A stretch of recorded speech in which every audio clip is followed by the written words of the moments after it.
Hello guys, in this video I'm going to show you how to add filters on the ReadEra application.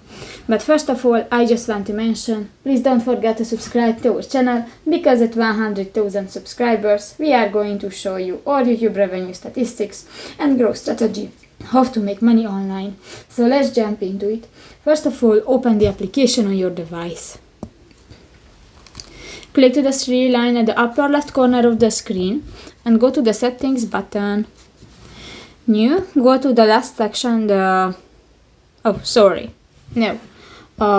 to the three dots. I'm so sorry. Click to the three dots at the upper right corner of the screen, and here you can find the fourth option, the filter.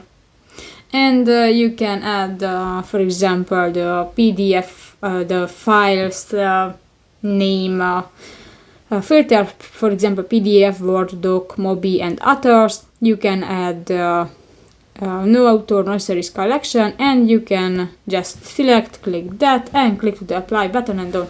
So that's pretty much it for this video, guys. See you in the next one. Bye bye.